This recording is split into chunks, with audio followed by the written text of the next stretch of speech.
이번 시간에 배워볼 내용은요. 연립방정식의 풀이입니다.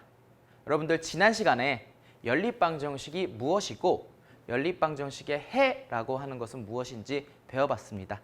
그러면요. 이번 시간에는요. 그 연립방정식의 해를 구하는 실질적인 방법을 배워보도록 하겠습니다. 그래서 여기 연립방정식 x 플러스 y는 7이다 라고 하는 식 하나와 2x 마이너스 y는 2이다 라고 하는 식, 이렇게 제가 번호를 붙였습니다. 요거는 첫 번째 식이란 뜻이고요. 두 번째 식이라는 뜻이죠. 이렇게 생긴 연립방정식에 대하여 풀이 방법이 두 가지가 있습니다. 그 두 가지를 말씀드릴 텐데요. 첫 번째는요. 바로 가감법이라고 하는 것입니다. 단어를 보시면요. 가감한다. 많이 들어보셨죠? 가는요. 더할 가짜고요. 감은요. 뺀다 라는 뜻이겠죠. 그래서 더하고 빼는 방법입니다. 인데 단순히 더하고 빼는 것이 아니라요. 한번 읽어보도록 하죠. 연립방정식의 두 식을 변끼리 더하거나 빼서 한 미지수를 소거하는 것, 이렇게 되어 있습니다. 그러면 바로 위에 있는 문제에다가 적용을 한번 해보도록 하죠. 두 식을 변끼리 더하거나 빼서 이렇게 되어 있습니다.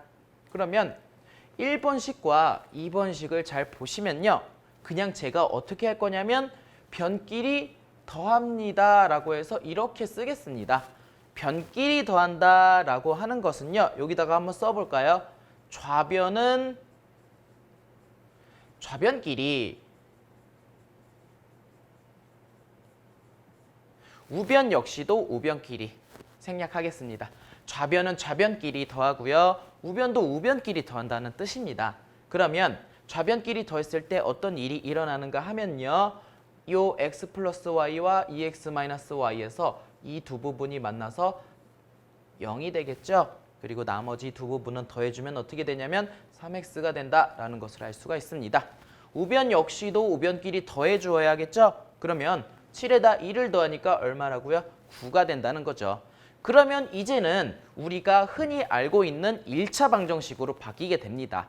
문자가 y라는 문자를 제거했다는 거죠. 그래서 3x는 9이다를 풀어주면요. 양변을 3으로 나눠주니까 x는 3이다 이렇게 표현할 수가 있겠죠. 그런데요. 여러분들 연립방정식에서는요. 문자가 두 개입니다. 그래서 x가 3이다를 구했다고 끝난 것이 아니라요. 그 x가 3이다 라고 하는 것을 두 식 중에 하나에다가 넣어주면요. 여기다 3을 넣을까요? 그러면 3 더하기 얼마죠? y는 4가 돼야겠죠. 그래서 x가 3일 때 그것을 1번에 대입하면 어떤 결과? y는 4이다 라는 결과까지도 알아낼 수가 있습니다. 그래서 제가 지금 보여드린 방법이요. 가감법이라는 건데요. 그러니까 가감법이라는 거는요. 두 식을 변끼리 더하거나 빼는데 그 목적이 무엇인가 하면은요. 한 미지수를 소거한다는 거죠. 보시면 두 줄에서 y라는 놈을 없앴다는 거죠. 우리는 문자가 하나여야지만 먼저 그것을 하나 구하고요. 그리고 나서 나중에 다른 문자를 하나 구할 수가 있게 되는 것입니다. 이제 두 번째로 대입법이라는 걸 한번 보도록 하죠. 단어를 볼까요? 대입한다는 거죠. 그럼 단순하게 대입한다는 게 연립방정식에서는 어떤 의미인지 살펴보겠습니다. 읽어보죠. 연립방정식에서 어느 하나의 미지수에 대한 식을 다른 식에 대입하여 한 미지수를 소거한 후 해를 구하는 것. 그럼 첫 번째를 보시면요. 어느 하나에 대한 식을 이라는 말을 보시겠습니다. 지저분하니까요. 지우고 설명하도록 하죠. 다 지우겠습니다. 자, 어느 하나의 미지수에 대한 식이다라고 하는데요. 제가 그냥 이 2번 식을 살짝 정리를 해보겠습니다. 2번 식을요. 마이너스 y를 이렇게 넘겨주시고 2는 이렇게 넘겨주실게요. 그러면 어떻게 되냐면 넘긴 y는요.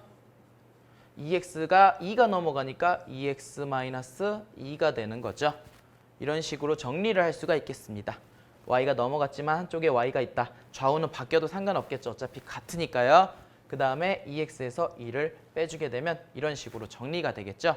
그래서 보시면 2번 식을요. y에 관하여 풀이하면 이렇게 된다라고 제가 써놨습니다. 그러면 이제 똑같이 된다라는 거를 알 수가 있고요. 이 결과를요. 어디다가 넣어줄 거냐면요. 이 위쪽에 있는 식의 y 자리에다가 넣어준다는 말이죠. 그러면 어떻게 되냐면 x 플러스 2x 마이너스 y이다 이렇게 되는 거죠. x 플러스 2x 마이너스 2이다 이렇게 대입을 했죠.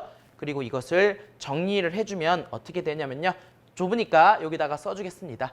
x에다가 2x 마이너스 2이다. 대입했다는 표현을 위해서 괄호를 써주긴 했는데 실제로는 괄호가 없이도 계산이 가능합니다. 이 값이 7이 되고요. 그러면 더해주면 3x 마이너스 2는 넘기겠습니다. 그러면은 9가 되겠죠. 마찬가지로 아까 나왔던 x값은 얼마가 될까요? 3이 되고요.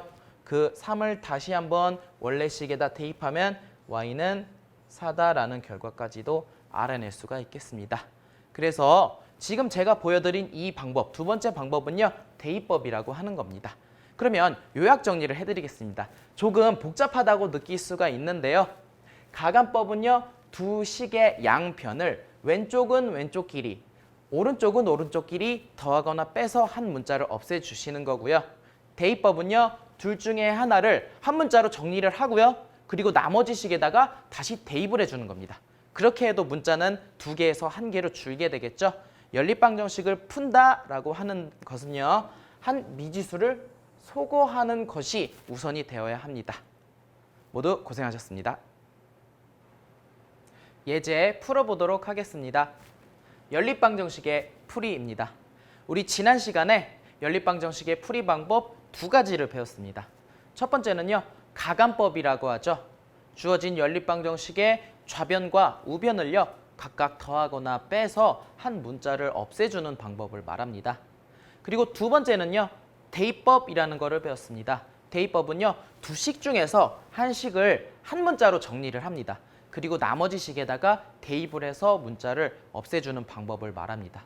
이렇게만 말씀드리면은 어렵기 때문에 직접 문제를 풀어보고 가도록 하죠. 첫 번째로 연립방정식의 회를 구하시오 되어 있습니다. 제가 미리 말씀드리는데요. 1번은요. 제가 가감법으로 풀어보도록 하죠. 풀기에 앞서서 첫 번째 식을 1번 식이라고 이렇게 이름 붙이겠습니다.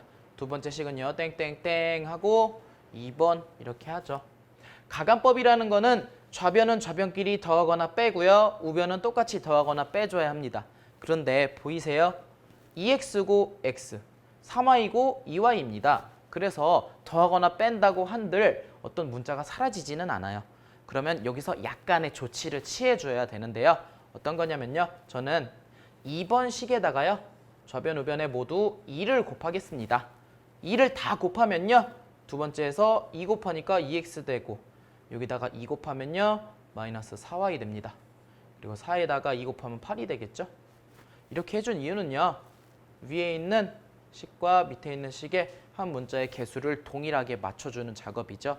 그러면 이제 저는요. 이렇게 2배한 2번 식을요. 1번 식에다가 1번 식에서 이렇게 빼주겠습니다. 그러면 이렇게 뺀다라는 기호를 써주시고요. 여러분들께서 보실 식은 맨 위에 있는 이 식과요. 맨 밑에 있는 식만 봐주시면 됩니다.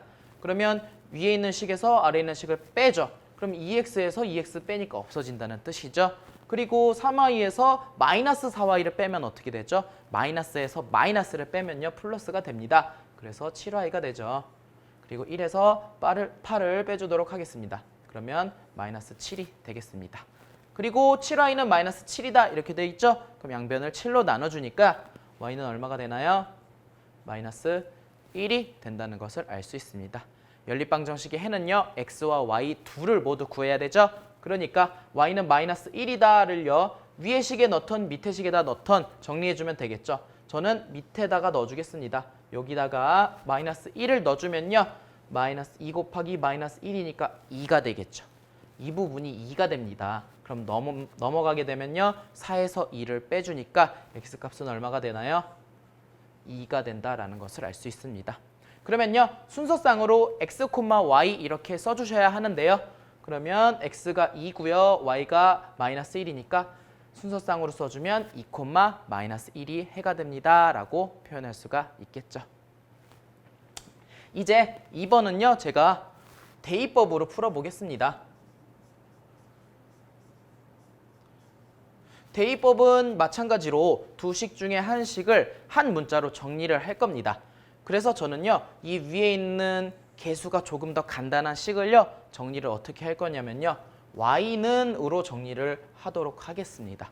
그러면 2x를 넘기지 않을까요? 그럼 넘어가니까 마이너스 2x 플러스 6이 될 거고요. 그럼 첫 번째 식을 변형해서 y로 표현을 했는데 그 식을 어디다 넣을 거냐면 밑에다가 넣어야겠죠. 조금 복잡할 수도 있습니다. 다 집중해 주세요. 그러면 4x이고 마이너스 3은 그대로 있었는데요. y 자리에 누가 들어가는가 하면요. 마이너스 2x 플러스 6이 이렇게 들어가겠습니다. 그리고요. 우변에 있는 마이너스 8은 그대로가 되겠죠. 조금 복잡하지만 계산을 암산을 좀 하도록 하죠. 이렇게 분배 법칙 써주시면요. 4x 플러스 6x가 되겠습니다. 이렇게 곱해주시면요. 마이너스 3에 6을 곱해야 되니까 마이너스 18이 되겠죠. 그러면 이 값은 마이너스 8이 됩니다. 계산을 해주도록 할 텐데요. 4x 더하기 6x는 10x고요. 요 마이너스 18 이렇게 넘기도록 하죠. 이항 해주시면요. 플러스 18이 되니까요. 마이너스 8과 만나서 우변은 10이 되겠습니다. 조금 좁은데요. 여기다 쓰도록 하죠. 10x가 10이니까요. x는 얼마죠? 암산으로도 빨리 하면 1이라는 걸 알 수가 있습니다. 이 나온 결과 x를요. 요 위에 대입한 식에다가 그냥 넣어볼까요? x가 1이니까 마이너스 2 더하기 6은 얼마죠? y는 4다라는 것을 알 수 있습니다. 이 방정식 역시도 해를 써주셔야 되는데요. 순서상으로 만약에 바꿔주게 된다고 하면요. 좁으니까 여기다가 쓰겠습니다. 1,4 x가 1이고요. y는 4다 라고 표현할 수가 있겠죠. 그래서 1번 문제의 해는요. 2, 마이너스 1이고요. 2번 문제의 해는요. 1,4가 된다라는 것을 확인했습니다. 그런데요. 제가 여러분들께 부탁드리고 싶은 게 하나 있습니다. 저는 1번을 가간법으로, 2번을 대입법으로 풀어봤죠. 그러면 여러분들께서는요. 1번을 대입법으로도 한번 풀어보세요. 그리고 2번을 가간법으로도 풀어볼 수가 있겠죠. 풀이 방법은 정해진 게 아니라요. 그때그때 따라서 여러 가지를 다양하게 사용할 수 있으니까요. 여러분들 모두 다양하게 풀 수 있었으면 좋겠습니다. 모두 고생하셨습니다. 여러분 정말 고생 많으셨어요. 좋아요, 구독 부탁드립니다.